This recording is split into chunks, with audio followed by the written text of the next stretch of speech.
Hi, Muriel. It's nice to have you here in our virtual Classic 107 studio, I guess. It's nice to see Well, you. I'm excited to be here, and it's great to see you as well.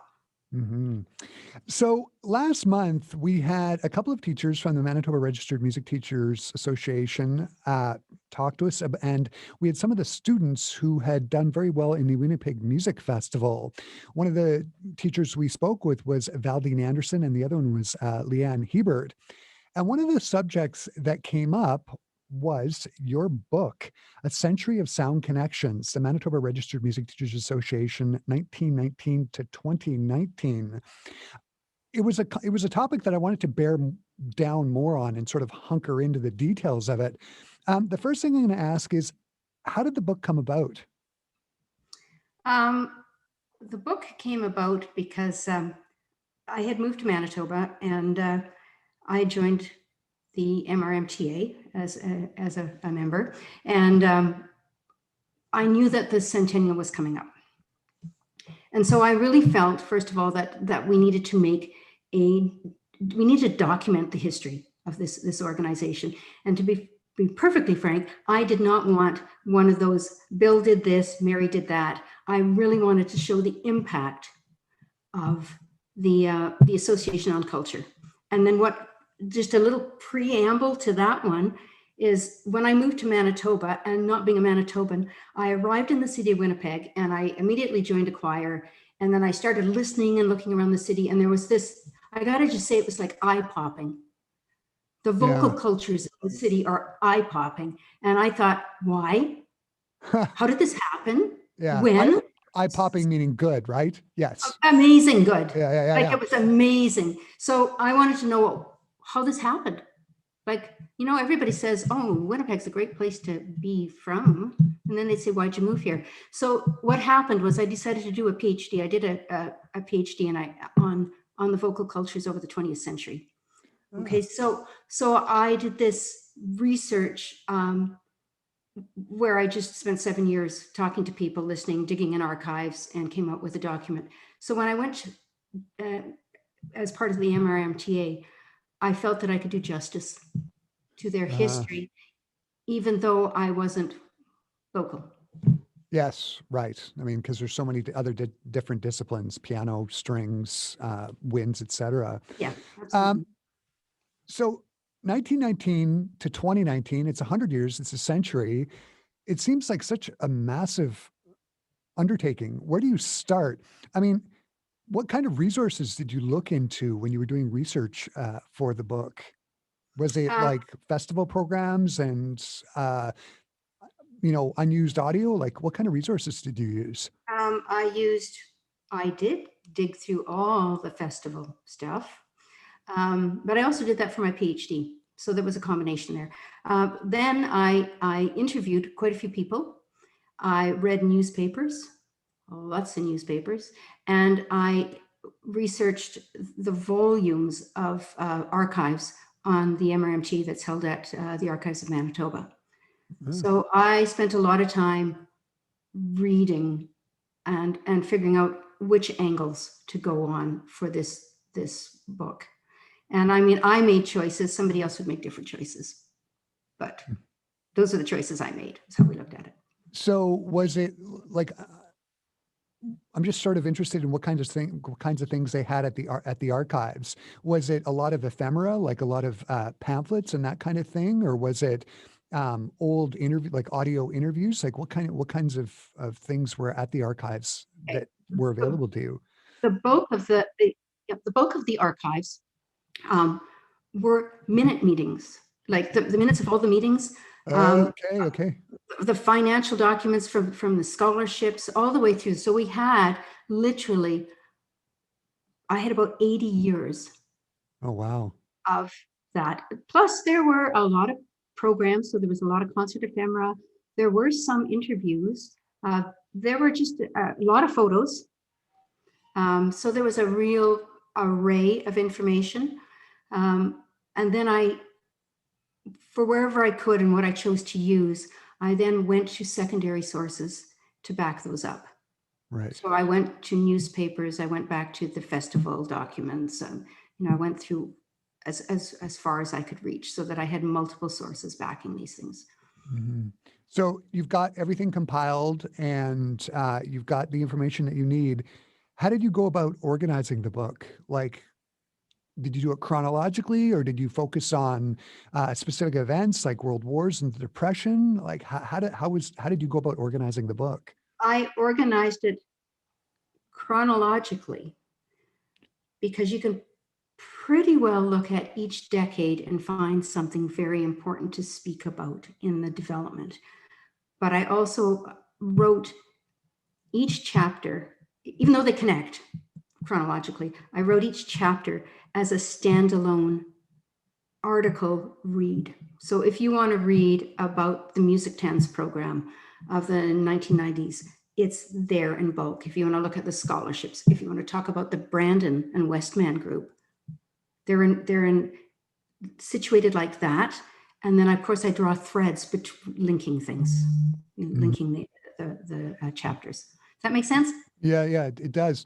I know one of the things my mom, I always think about this. She got music lessons, and she lived in a small farm in Saskatchewan. And one of the things that she constantly talks about is how there was always just a sense of community, right? Especially with like outside of Winnipeg, there are these smaller outlets like Souris and um, I don't know, Minnedosa or whatever. Did you come across that kind of thing when you were doing your research as well, and the importance of music education in these smaller centers? I did focus, I did look outside of Winnipeg because Manitoba, as much as we love our capital, Manitoba is bigger than Winnipeg. Yes. And right, so I did look at the MRMTA affiliations, like the branches that existed and still exist in some cases outside of the city, and drew on the stories of the people and the changes and the culture impact they did in their own communities. It's still going on. It's amazing. Yeah, yeah, Amazing. absolutely. Mhm. So, can you talk about when you do your research? Can you talk about some of the effects of some of the more major events that happened over the past century, like the two world wars and the depression? How did those events affect music education in regards to the MRMTA? Okay. Well, let's take, first of all, anytime, and we're living in one of these times Yes, now, of course. Yeah, um, anytime we have a major world event, it seems that out of these ashes rises something phenomenal, right? yeah, Literally. So after World War One, and even through World War One, there is a huge movement, and I'm going to use Winnipeg, in Winnipeg, um, where there is an understanding that music education is going to be good. We need to bring something to these children.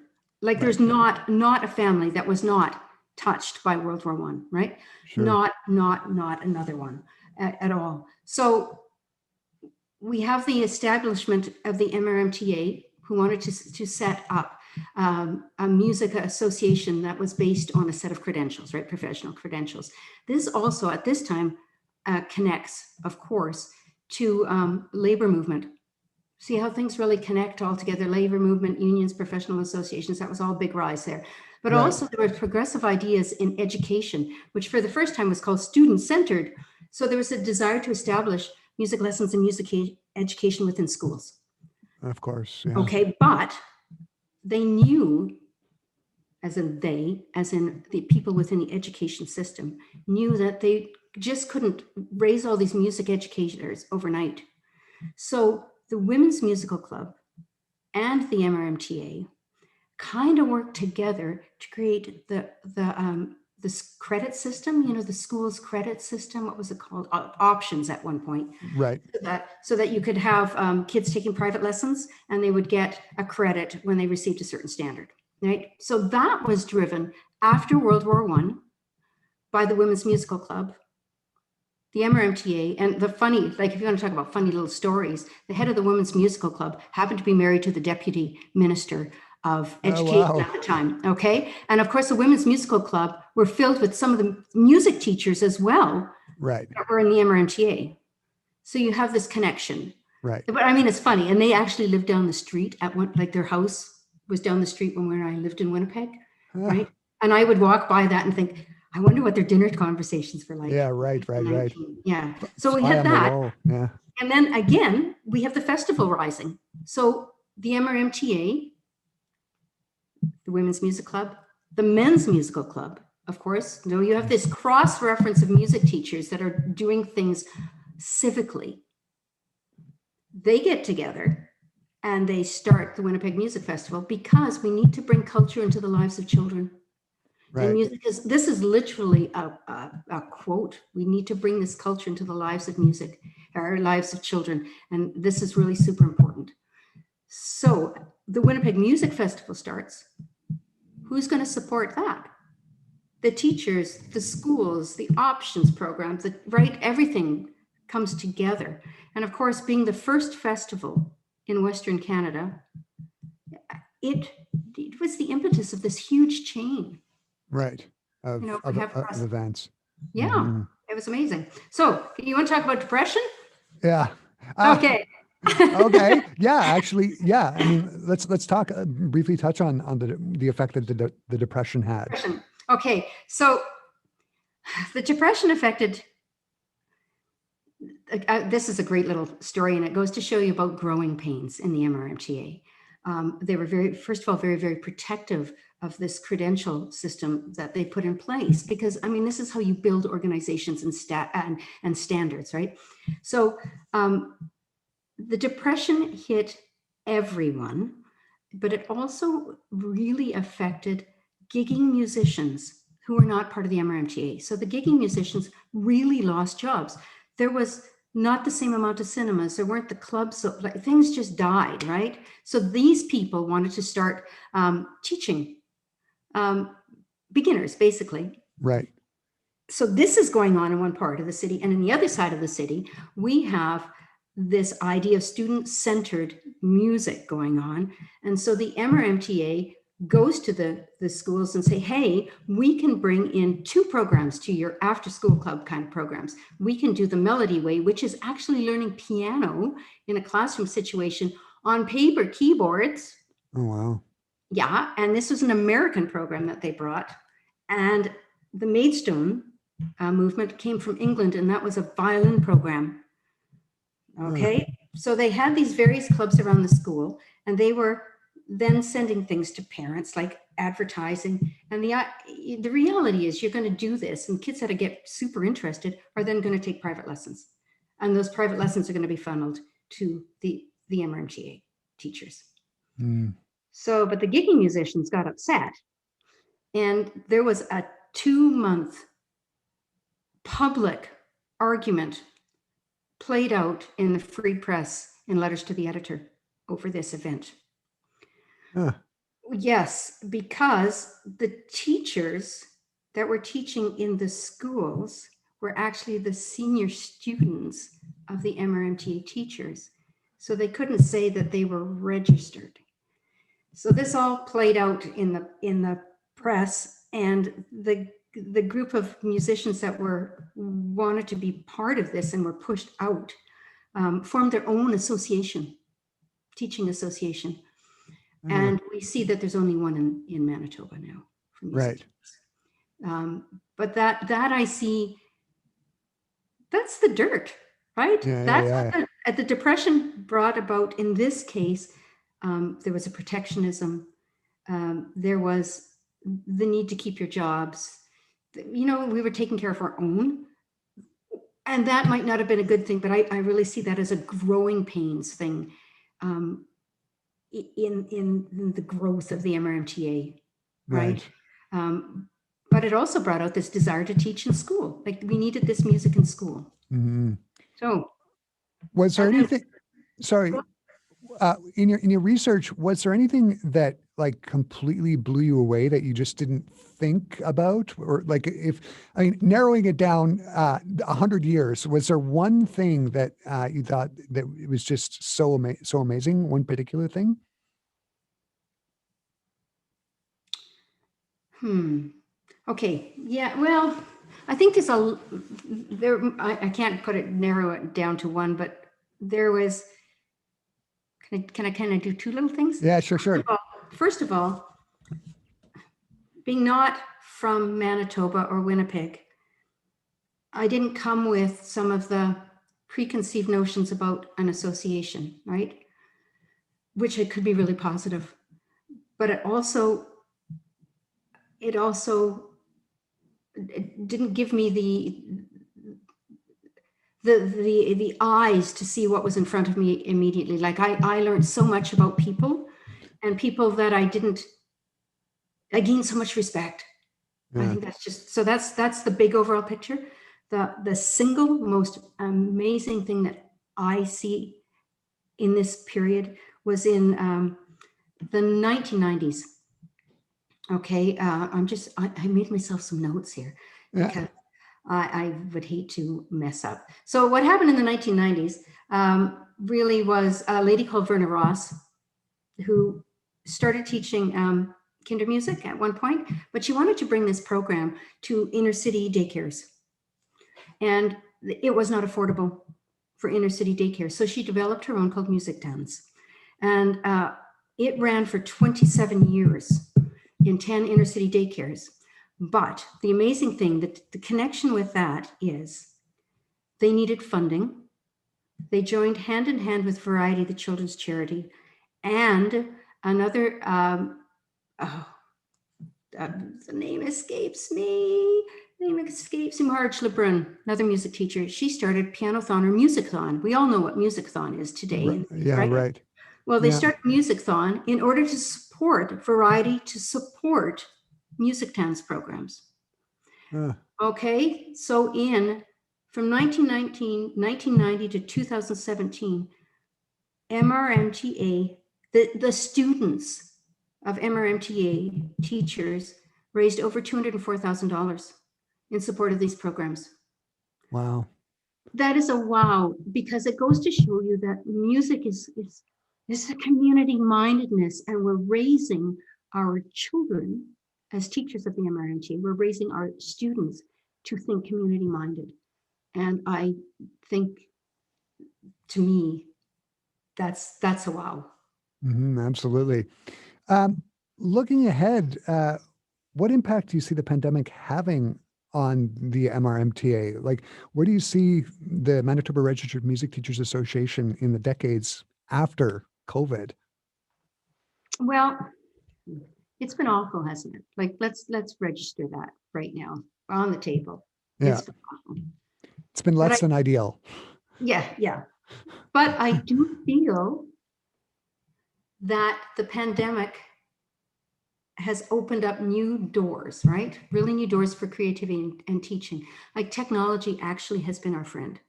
We had to figure it out, but Mhm. technology has been our friend. And I see Evangeline Keeley, who's now the president of MRMTA, had a conversation with a day ago. And she said, what's really interesting is the 11, 12, and 13-year-olds who are often losing interest just love their online lessons. Yeah. So that's kind of an interesting thing. So where do I see the MRMTA going? Um, I can honestly say, I can see growth and success because there's a powerhouse of individuals over the past decade or so that are really driving this institution into its second century and grasping things. They're fearless. They're Right. enthusiastic. And they think they're reaching out to a lot more broader people. Like we're trying to think in a wider way. Mhm. And they've also made some great connections. They made connections with Virtuosi for master classes and U of M master classes. So they're thinking bigger. Yeah. Yeah. That's great. So it's just, I mean, the book sounds just great. A Century of Sound Connections, the Manitoba Registered Music Teachers Association, 1919 to 2019. Big question is, where can listeners get the book? Well, they can get it either from the MRMTA or they can get it from McNally Robinson. Yeah, so just head down to McNally and It Bob's should your be there on Bob. the shelf. I did not check this morning, but it has been. Yeah, it just sounds like just a great survey of music education over the last 100 years. It's not only a great resource for music teachers and musicians, but also just sort of a as a social history for Manitobans over this Yeah, last century. yeah, I really feel the social history and is a really great story, and it should be celebrated. Yeah, absolutely. Yeah, it's an important part of not only music education but education in general here in the province over the last 100 years. Yeah, that and culture, culture, Abs- culture, culture. Yeah. Absolutely. Marielle, it's been just a blast. Thanks so much for taking the time to chat with me today. This has been really great. Well, thank you. I've had such fun, and it's always great talking about Manitoba history and music. Thank you. Absolutely. Thank you.